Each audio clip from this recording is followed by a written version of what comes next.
catastrophes described in ancient sources were traumatic experiences common to all mankind. Purged from conscious memory, these records are now interpreted as allegories, metaphors, and the trauma has been submerged in the unconscious. I'll get back there where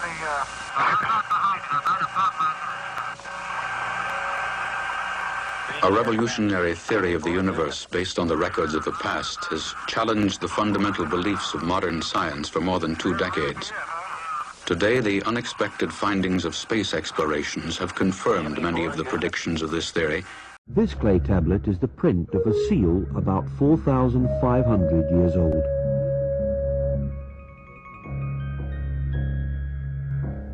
It depicts the scene of the god Enlil granting to mankind the plough, the beginning of modern agriculture.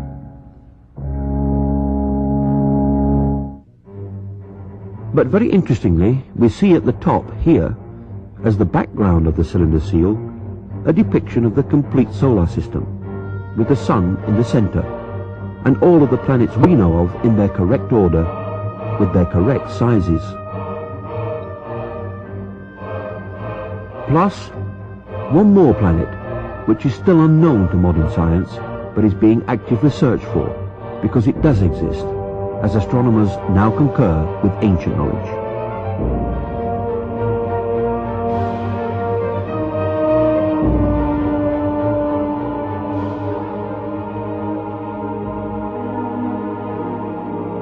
The heavens bespeak the glory of the Lord, and the vault of heaven reveals his handiwork. In August 1977, the American space probe Voyager 2 left Cape Canaveral on a journey that would eventually take it, several years later, to the vicinity of our solar system's outermost planets.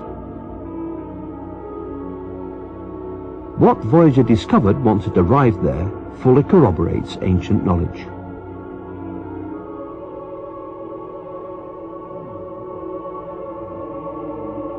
Oh my God!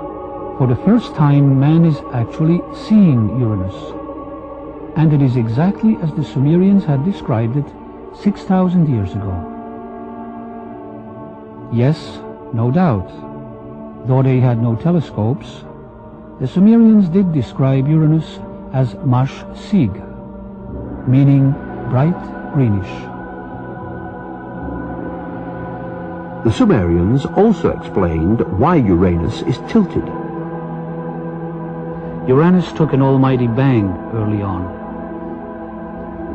A collision with something the size of Earth, traveling at 40,000 miles per hour, could have done it.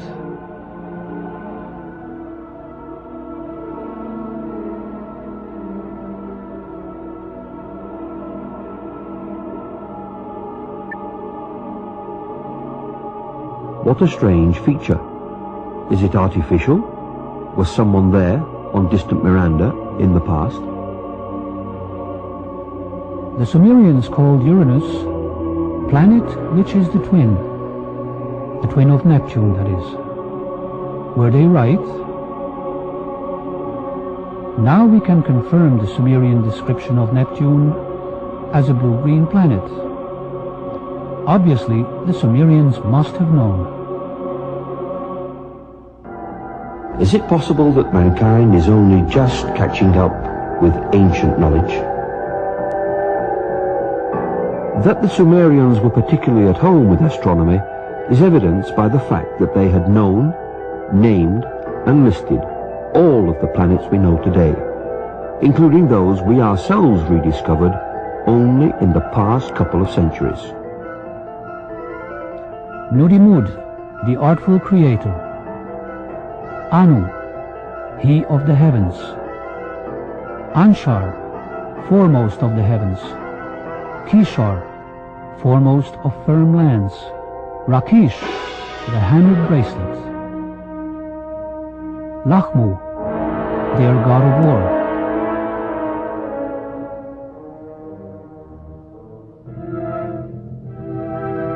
Ki, the 7th planet. We call it Earth.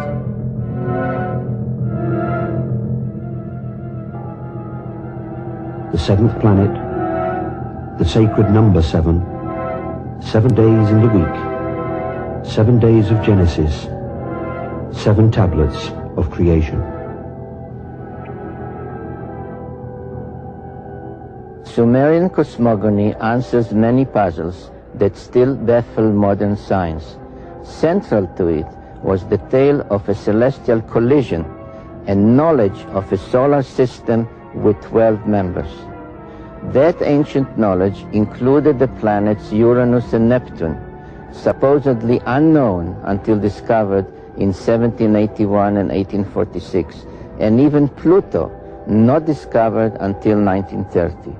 But most surprising was the inclusion of one more large planet as the 12th member of our solar system.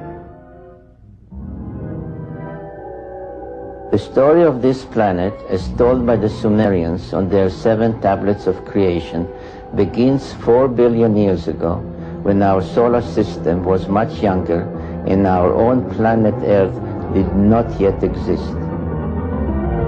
Out of deep space, there appeared an intruder called Nibiru. Drawn into the center of our solar system, passing by Neptune and Uranus and Saturn and Jupiter, it faced an older planet called Tiamat.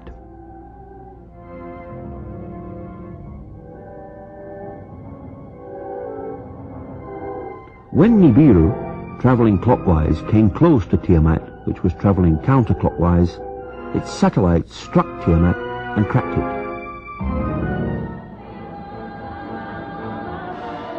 In a series of collisions, one half of Tiamat was smashed completely into bits and pieces. It became the comets, and became what the Bible and the Sumerian epic called the firmament, what we call the asteroid belt.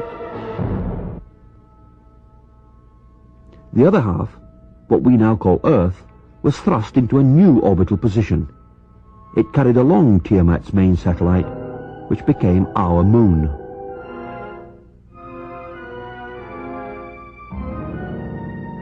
Nibiru itself was caught into a permanent clockwise orbit around our sun, returning to our neighborhood once in every 3,600 years, and forever becoming the 10th planet of our solar system. This tale of creation echoed through all the ancient cultures, becoming part of the scientific knowledge that we find in the Old Testament, in the creation story of Genesis.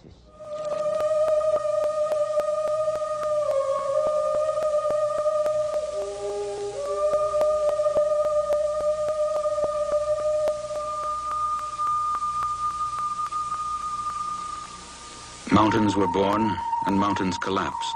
Land and sea changed places. Great streams of lava flowed. The sea boiled and evaporated. Such were the scenes of unimaginable violence during the times of global catastrophe.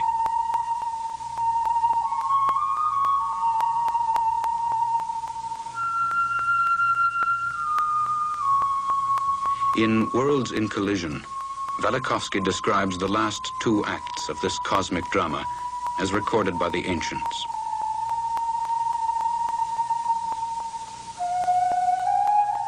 At the time of Moses, 34 centuries ago, a giant comet nearly collided with the Earth. On 2 occasions, the Earth passed through the tail of this comet and experienced intense heating and enormous tides, incessant electric discharges, rains of hot stones and a deluge of fire.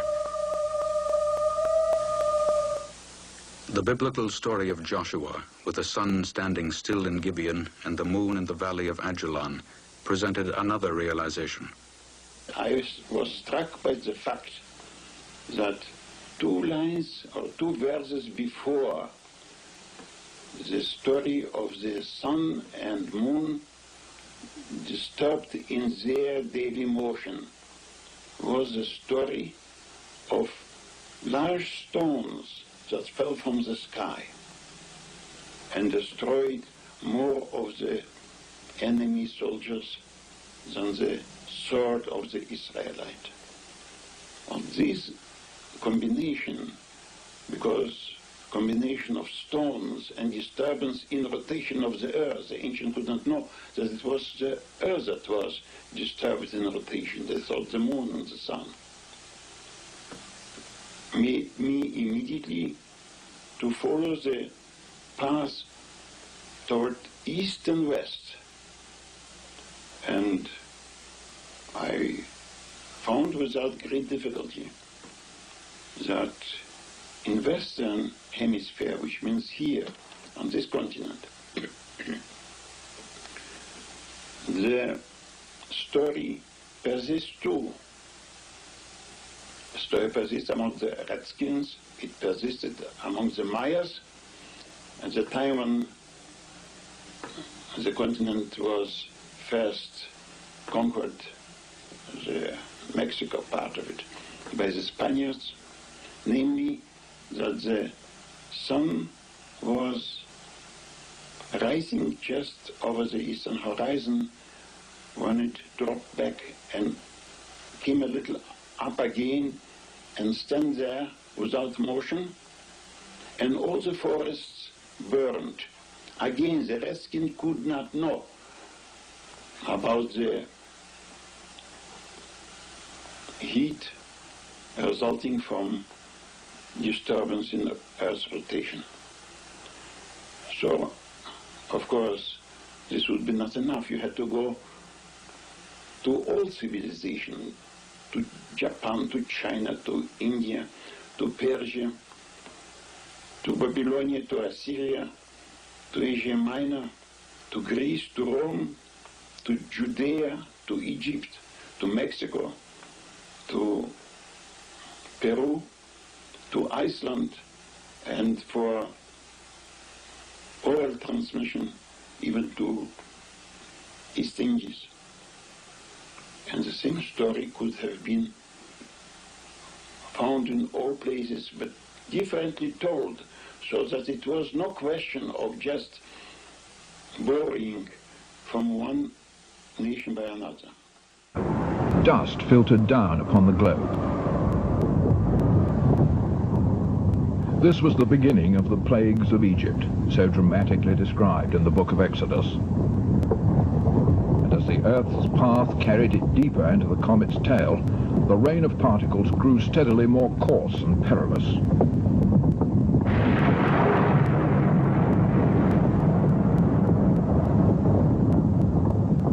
There was fire mingled with hail, very grievous, such as there was none like it in all the land of Egypt, said the book of Exodus.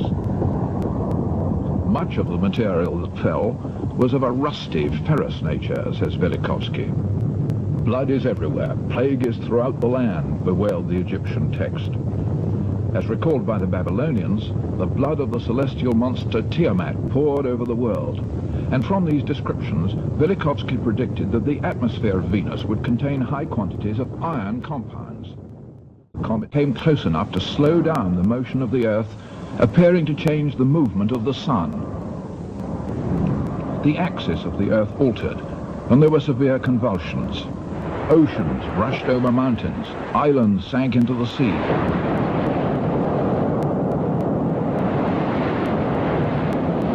At this time, Velikovsky believes huge boulders were moved across continents, and whole animal and plant populations wiped out and swept thousands of miles. These huge tidal waves, Velikovsky believes, account for many otherwise unexplained, displaced geological deposits. Such catastrophes also explain the presence of tar, amber, and coal deposits in many unexpected sites.